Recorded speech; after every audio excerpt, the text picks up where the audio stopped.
আসসালামু আলাইকুম রহমতুল্লাহি ওবরাকাতুহু। আলহামদুলিল্লাহ। সুধী দর্শক মণ্ডলী, আমি আবারও আসলাম জাবলে উসাইলাতে। এটি মক্কা থেকে প্রায় ২৬ কিলোমিটার দূরবর্তী জোরানাতে যাওয়ার পথে এই জায়গাটি পড়বে। এটি নিয়ে আপনারা আমার আগে ভিডিও দেখেছেন আলহামদুলিল্লাহ। তারপর আবারও সংক্ষিপ্তভাবে বলি, যখনই রাসূল সাল্লাল্লাহু আলাইহি সাল্লামের কাছে ওহী নাজিল হতো, সাহাবাগণ তৎক্ষণাৎ সেটি শুনে কোনো শক্ত কিছুতে লিখে রাখতেন, সেটা পাথর হোক বা মোটা চামড়া, পশুর চামড়া হোক বা অন্য লোহা জাতীয় কোনো কিছু হোক। তো আমরা এখানে ন্যাচারালি সংরক্ষিত, অর্থাৎ হুনাইনের যুদ্ধে যাওয়ার পথে বা আসার পথে রাসূল সাল্লাল্লাহু আলাইহি সাল্লাম এখানে এসেছিলেন, এইটি সেই রাস্তা ছিল। তখন যেই ওহী নাজিল হয়েছিল, এই পাথরে আপনারা দেখতে পাচ্ছেন, পাথরে লিখে রাখা হয়েছে। এই পাহাড়টির নাম হচ্ছে জাবালে উসাইলা। এখানে যতটুকু জানা যায় যে 62 আয়াত লেখা রয়েছে এবং আল্লাহ পাক কোরআনে বলেছেন যে আমি এটি সংরক্ষণ করব কিয়ামত পর্যন্ত, দুনিয়ার কারো কোনো শক্তি নেই এটি মুছে ফেলার। তারই একটি নমুনা আমরা এখানে দেখতে পাচ্ছি।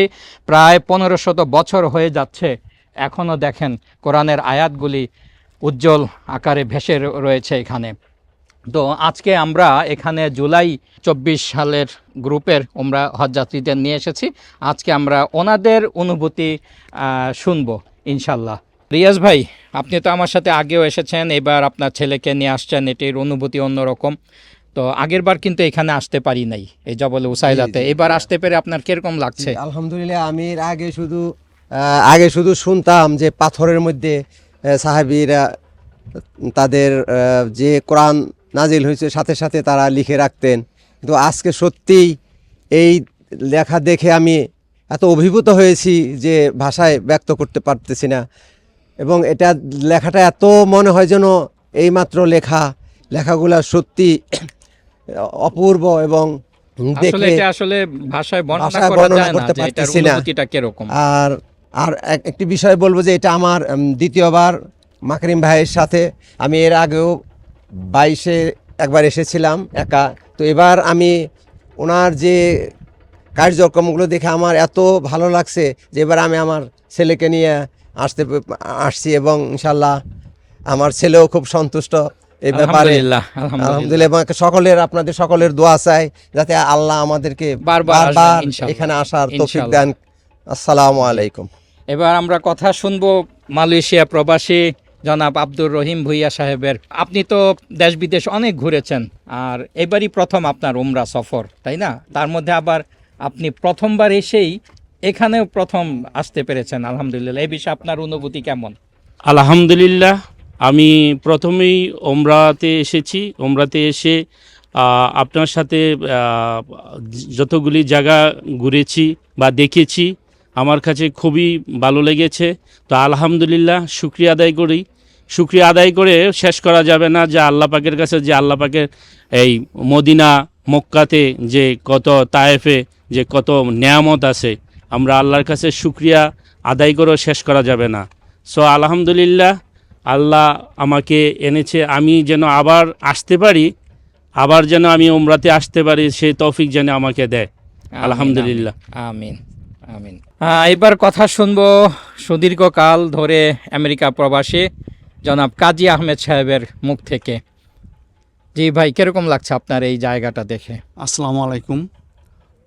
আলহামদুলিল্লাহ রাব্বিল আলামিন, all the praises and glories to be আল্লাহ।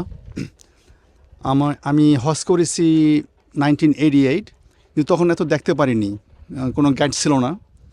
কিন্তু এবার ওমরা করলাম মাকরাম ভাইয়ের সাথে, এবং পৃথিবী অনেক দেশে আমি গিয়েছি, অনেক দেশ ঘুরেছি।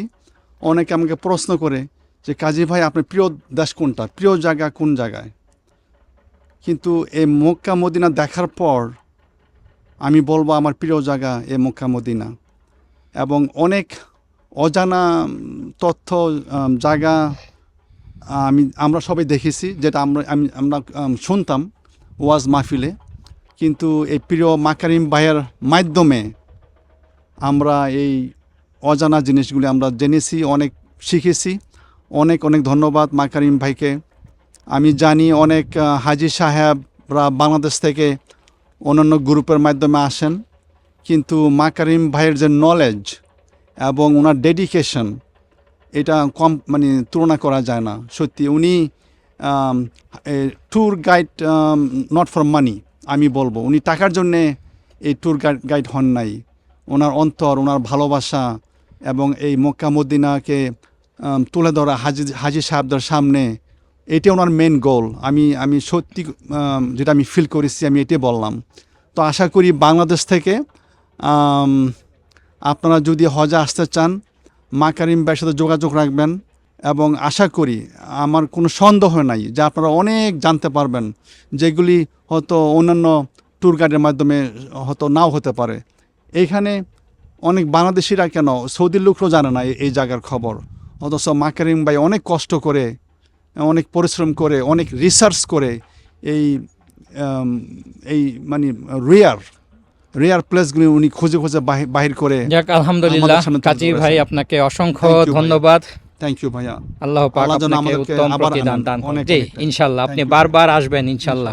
ইনশাআল্লাহ। কালাম ভাই, আসসালামু সংক্ষিপ্তভাবে যদি আপনার অনুভূতি বলেন কিরকম। আসসালামু আলাইকুম। আসলে গত 2 সপ্তাহ প্রায় হয়ে গেল আমরা যে মক্কা এবং মদিনার যে ঐতিহাসিক জায়গাগুলো অলরেডি জিয়ারত করছি, কিন্তু আজকে এই মুহূর্তে যে জায়গাটা আছি, তো আসলে আমরা ছোটোকাল থেকেই জেনে আসছি যে আল্লাহ তাআলা সকল সিদ্ধান্তের অধিকারী এবং সকল শ্রেষ্ঠত্বের অধিকারী। উনি যে আসলে অত্যাধিক মানে সর্বাপেক্ষা অত্যাধিক যে ক্ষমতাশালী এবং হলো সম্মানিত তার, এবং তিনি যে আসলে সকল বিষয়ে, গোপন সকল বিষয়ে যে তিনি অবগত, তার প্রমাণ হলো আমরা এখানে এসে যেটা পাচ্ছি আর কি। তো আমাকে খুব ভালো লাগতেছে। ইনশাল্লাহ আমরা ভবিষ্যতে আবার ভাইয়ের সাথে এখানে আসবো। ইনশাআল্লাহ, ভাই অনেক ইনশাআল্লাহ। ভালো গাইডলাইন দিচ্ছেন আমাদেরকে। তো আমার এই পর্যন্ত কথা। আসসালামু জি, আলাইকুম। জাযাকাল্লাহ খায়ের। খুলনা থেকে আগত আবিদ সাহেবের কাছ থেকে, উনি অবশ্য পুরানা হাজি, আগে বড় হজ করেছেন আলহামদুলিল্লাহ। আলহামদুলিল্লাহ, আমি এর আগেও ওমরায় এসেছি, হজও করেছি, কিন্তু এবারে মাকারিম ভাইয়ের ভিডিও দেখে আমার ওনার সাথে যাওয়ার ইচ্ছা জাগলো। তো এসে আমি যে অনেকগুলো কমন জায়গা আবার দেখেছি, কিন্তু এইবারে জাবালে উসাইলা দেখে আমার ভালোই লাগলো যে একটা আনকমন জিনিস উনি দেখালেন। সাধারণত আমাদের দেশে যে সমস্ত ভাইয়েরা ওমরার জন্য আনেন, তারা এই জায়গাগুলোয় আসেন না, দেখার সুযোগ হয় না, কিন্তু উনি একটু এক্সেপশনালি কাজ করে থাকেন। এখানে 62টা আয়াতে লিখেছিলেন আমাদের মহানবীর সাথে যে সমস্ত সাহাবাগণ ছিলেন, তারা সাথে সাথে লিখে রাখতেন। এবং স্বয়ং আল্লাহ এর দায়িত্ব নিয়েছেন যে এইটা সংরক্ষণ আমি করব। আলহামদুলিল্লাহ, আমরা তার আজকে একটা নমুনা দেখলাম যে এত 1400 বছর ধরেও জিনিসটা কিছুই হয়নি। এটা আমি মনে করি আমাদের আলহামদুলিল্লাহ। এটা জি ভাই, আপনাকে অসংখ্য ধন্যবাদ। Thank you. আমাদের সাথে আজকে আমাদের কোস্টার ড্রাইভার আজমত ভাই, উনি বলছিলেন যে উনি মক্কাতে প্রায় 8 বছর থাকেন, কিন্তু উনি জানেন না যে এই জাবলে উসাইলাটা কোথায়। পরে আমি লোকেশন দিয়ে নিয়ে এসেছি। আমরা ওনাকে ধন্যবাদ জানাই, শুকরিয়া জানাই আজমত ভাই।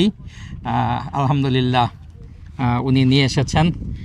কারণ ড্রাইভার যদি ভালো না হয় এইসব জায়গাগুলিতে যাওয়াটা একটু কঠিন হয়ে যায়। কারণ ওনারা যদি হেল্প না করেন, কথা না শুনেন, তাহলে এটি কঠিন হয়ে যায়। তো দর্শক মণ্ডলী, আজকের মতো বিদায় নিচ্ছি এই জবলে উসাইলা থেকে। ইনশাল্লাহ আবারও দেখা হবে পরবর্তী কোনো লাইভে, পরবর্তী কোনো ভিডিওতে, নতুন কোনো ঘটনা, নতুন কোনো স্থান নিয়ে। মাকারিম জাবলে উসাইলা, মক্কা মুকাররমা।